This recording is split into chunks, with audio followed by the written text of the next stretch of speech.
আজকের ভিডিওতে আমরা কোষ সম্পর্কিত 25টি এমসিকিউ প্রশ্নের সমাধান করব। দেখো, প্রথম প্রশ্ন বলছে কোন কোষ অঙ্গাণুকে কোষের শক্তিঘর বলা হয়। খুব ইম্পর্ট্যান্ট প্রশ্ন। যে কোষ অঙ্গাণুকে কোষের শক্তিঘর বলা হয় সেটা হচ্ছে মাইটোকন্ড্রিয়া, কারণ মাইটোকন্ড্রিয়ায় এটিপি অণুর মাধ্যমে কোষে শক্তি সরবরাহ হয়। এটিপির পুরো নাম অ্যাডিনোসিন ট্রাইফসফেট। প্লাস্টিডকে বলা হয় কোষের রান্নাঘর। অনুরূপভাবে সেন্ট্রোজোম হচ্ছে প্রাণী কোষের কোষ বিভাজনে সহায়তা করে এমন একটি অঙ্গাণু। ডিকটিওজোম উদ্ভিদ কোষের যে গোলগি বডি, সেই গোলগি বডিটাকে বলা হয় ডিকটিওজোম। ঠিক আছে, নেক্সট প্রশ্ন বলছে কোন অঙ্গাণুকে প্রোটিন ফ্যাক্টরি বলা হয়। কোষের প্রোটিন ফ্যাক্টরি বলা হয় একটি পর্দাবিহীন অঙ্গাণু, তার নাম রাইবোজোম, কারণ রাইবোজোমের প্রধান কাজেই হচ্ছে প্রোটিন সংশ্লেষ করা, তার জন্য একে কোষের প্রোটিন ফ্যাক্টরি বলে। এরপরে আসছে লাইসোজোমকে কোষের আত্মহননকারী থলি বা কোষের সুইসাইডিয়াল ব্যাগ বলা হয় বা আত্মঘাতী থলি বলে। নেক্সট স্ফিরোজোম। স্ফিরোজোম হচ্ছে এমন একটি কোষীয় অঙ্গাণু যেটা উদ্ভিদ কোষের সাইটোপ্লাজমে থাকে এবং সেখানে স্নেহ পদার্থ বা ফ্যাট জাতীয় দ্রব্য সঞ্চিত থাকে। সেন্ট্রোজোম হচ্ছে প্রাণী কোষের একটি পর্দাবিহীন অঙ্গাণু যারা কোষ বিভাজনে অংশগ্রহণ করে। নেক্সট প্রশ্ন দেখো, কোন অঙ্গাণু শুক্রাণুর অ্যাক্রোজোম গঠনে সাহায্য করে। শুক্রাণুর অ্যাক্রোজোম গঠনে সাহায্য করে জিবি মানে গলগি বডি। ঠিক আছে, বিজ্ঞানী ক্যামিলো গলগির নাম অনুসারে এর নাম হয় গলগি বডি। তারপর দেখো, এই গলগি বডি শুক্রাণুর অ্যাক্রোজোম গঠন বা শুক্রাণুর যে পুচ্ছতন্তু বা লেজ সেটা গঠনে সহায়তা করে। মাইটোকন্ড্রিয়াকে কোষের শক্তিঘর বলা হয়। এ প্রসঙ্গে মনে রাখা দরকার যে গলগি বডিকে কোষের ট্রাফিক পুলিশ বলা হয়। নেক্সট, মাইটোকন্ড্রিয়াকে কোষের শক্তিঘর বলি, প্লাস্টিডকে কোষের রান্নাঘর বলা হয়। নেক্সট প্রশ্ন, ক্লোরোপ্লাস্টের কোথায় ক্লোরোফিল থাকে। ক্লোরোপ্লাস্ট বা প্লাস্টিড হচ্ছে উদ্ভিদের এমন একটি কোষীয় অঙ্গাণু, এই অঙ্গাণু কেবলমাত্র উদ্ভিদ কোষে থাকে, প্রাণী কোষে থাকে না। এই যে ক্লোরোপ্লাস্টের গ্রানা, স্ট্রোমা, এগুলো হচ্ছে ক্লোরোপ্লাস্টের মধ্যে অবস্থিত। গ্রানায় কিন্তু ক্লোরোফিল থাকে, তার জন্য এখানে সালোক সংশ্লেষের আলোক দশা সম্পন্ন হয়। ঠিক আছে, এবার স্ট্রোমায় সালোক সংশ্লেষের অন্ধকার দশা সম্পন্ন হয়। আর পাইরিনয়েড যে দানাটা সেটা গ্রানায় থাকে, কিন্তু সেখানে প্রোটিন অণু থাকে এবং বাইরে যে আবরণটা থাকে সেটা স্টার্চ বা শর্করা দ্বারা তৈরি। ঠিক আছে, এই জিনিসগুলো যে পয়েন্টগুলো আমি এক্সট্রা বলছি এগুলো তোমরা নোট করে রেখে দাও। নেক্সট হচ্ছে বহিঃপর্দা মানে বাইরের পর্দা। ঠিক আছে, তাহলে এটার অ্যান্সার হবে গ্রানায়। ক্লোরোপ্লাস্টের গ্রানায় ক্লোরোফিল অণু থাকে। নেক্সট প্রশ্নটি রিপিট হয়েছে। কোষের শক্তিঘর আমরা জানি মাইটোকন্ড্রিয়া। নিউক্লিয়াসকে বলা হয় কোষের মস্তিষ্ক। এন্ডোপ্লাজমিক রেটিকুলাম দুই প্রকার, একটা হচ্ছে মসৃণ, অমসৃণ। আর গোলগি বস্তুকে কোষের ট্রাফিক পুলিশ বলা হয়। আর উদ্ভিদ কোষের গোলগি বডিকে আমরা ডিকটিওজোম বলে থাকি। এবার আমরা দেখব পরের কোশ্চেন। এবার দেখো কি বলছে, অক্সিজোম থাকে। অক্সিজোম কোথায় থাকে? অক্সিজোম থাকে মাইটোকন্ড্রিয়ার অন্তঃপর্দায়। মাইটোকন্ড্রিয়ার অন্তঃপর্দায় অক্সিজোম থাকে। ঠিক আছে, মাইটোকন্ড্রিয়ার অন্তঃপর্দায় মানে ভিতরের পর্দায় অক্সিজোম থাকে। মাইটোকন্ড্রিয়া সম্পর্কে আমাদের কি কি মনে রাখতে হবে? মাইটোকন্ড্রিয়া হচ্ছে কোষের শক্তিঘর। ঠিক আছে, মাইটোকন্ড্রিয়ায় কিসের মাধ্যমে শক্তি সরবরাহ হয়? এটিপি অণুর মাধ্যমে। মাইটোকন্ড্রিয়ার অন্তর্পর্দা ভাঁজ হয়ে যে আঙ্গুলের মতো প্রবর্ধক সৃষ্টি করে তার নাম হচ্ছে ক্রিস্টি। তারপর আর কি মনে রাখতে হবে? মনে রাখতে হবে যে মাইটোকন্ড্রিয়ার পার্সনের অধ একক, ফার্নান্ডেজ মোরান অধ একক, এগুলো দেখা যায়। এবার দেখো ইআর মানে হচ্ছে এন্ডোপ্লাজমিক রেটিকিউলাম, ঠিক আছে। তারপর থাইলাকয়েড, এটা প্লাস্টিডে দেখা যায়, ঠিক আছে। নেক্সট প্রশ্ন বলছে মানুষের কোন কোষে মাইটোকন্ড্রিয়া থাকে না? মানুষের কোন কোষে মাইটোকন্ড্রিয়া থাকে না? কোশ্চেনটা খুব ভালো করে পড়ো। মানুষের যে কোষে মাইটোকন্ড্রিয়া থাকে না সেটা হচ্ছে মানুষের লোহিত রক্তকণিকা। এই লোহিত রক্তকণিকাকে এরিথ্রোসাইট বলা হয়। কি বলা হয়? এরিথ্রোসাইট, ঠিক আছে। এরিথ্রোসাইট মানে লোহিত রক্তকণিকা, ঠিক আছে। লোহিত রক্তকণিকার কোষে মাইটোকন্ড্রিয়া থাকে না। স্তন্যপায়ী প্রাণীদের লোহিত রক্তকণিকায় নিউক্লিয়াসও থাকে না, ঠিক আছে। নেক্সট প্রশ্ন দেখো, কোথায় ক্রিস্টি দেখা যায়? ক্রিস্টি কোথায় দেখা যায়? মাইটোকন্ড্রিয়ায় ক্রিস্টি দেখা যায়। মাইটোকন্ড্রিয়ার অন্তর্পর্দা আঙ্গুলের মতো ভাঁজ হয়ে যে প্রবর্ধক সৃষ্টি করে সেটাকে বলা হয় ক্রিস্টি। এবার দেখো সাইটোপ্লাজম। একটা কোষের মধ্যে নিউক্লিয়াস এবং সাইটোপ্লাজম নিয়ে তৈরি হয় প্রোটোপ্লাজম। সাইটোপ্লাজম মানে অর্ধস্বচ্ছ তরল জেলির মতো পদার্থ। এই সাইটোপ্লাজমে অসংখ্য কোষীয় অঙ্গাণু যেমন মাইটোকন্ড্রিয়া এগুলো থাকে। Mitochondria, Golgi body, endoplasmic reticulum থাকে।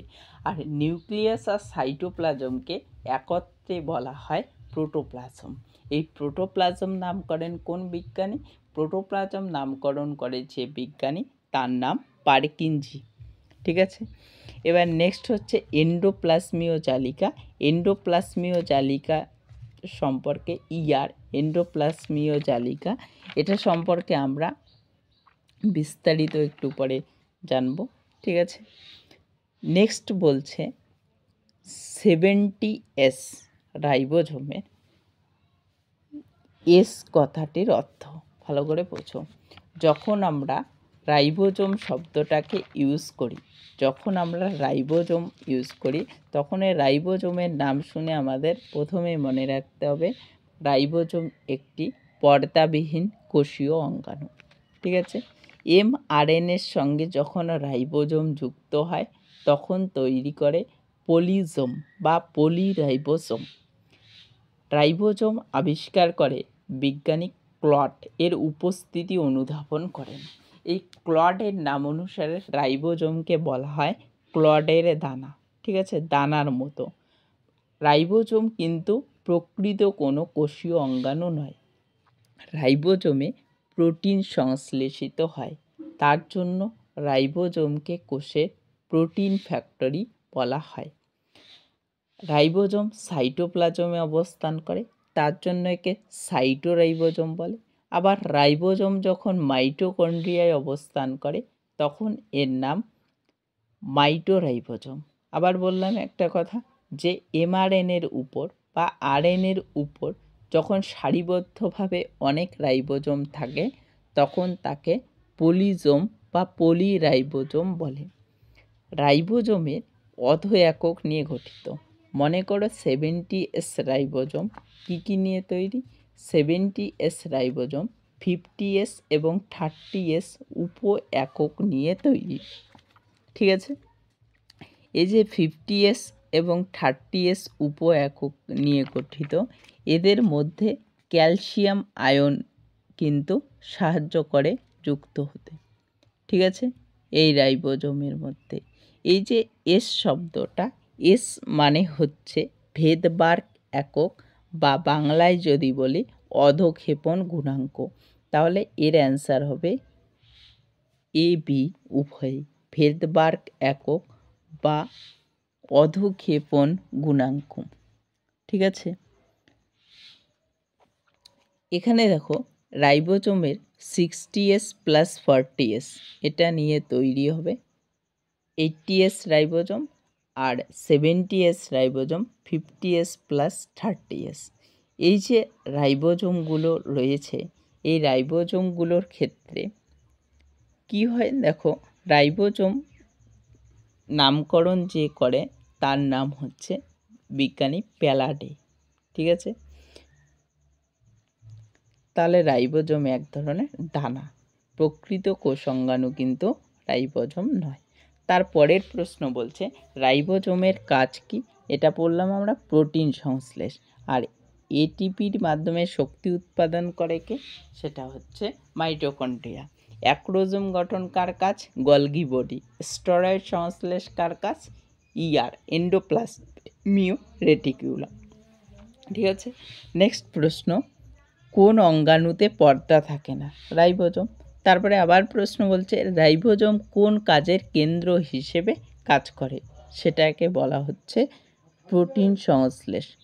তারপরে দেখো যে জিনিসটা আমরা দেখো এরপরের প্রশ্ন বলছে কোন অঙ্গাণুর সঙ্গে অটোলাইসিস সম্পর্কযুক্ত? এই যে অটোলাইসিস শব্দটি, সেটা লাইসোজোমের সঙ্গে সম্পর্কযুক্ত। এই লাইসোজোমকে বলা হয় কোষের আত্মঘাতী থলি বা সুইসাইডিয়াল ব্যাগ। তো লাইসোজোম সম্পর্কে আর যে জিনিসটা আমাদের জানতে হবে সেটা হচ্ছে কোষের সুইসাইডিয়াল ব্যাগ বা আত্মঘাতী থলি বলে। লাইসোজোমে প্রচুর পরিমাণে হাইড্রোলাইটিক এনজাইমস মানে আর্দ্র বিশ্লেষক উৎসেচক থাকে। ঠিক আছে, এরপরে আমরা কি দেখব, কোষের যদি কোনো কারণে লাইসোজোম ফেটে যায় তাহলে কি হবে? তাহলে কোষটি কিন্তু মারা যাবে।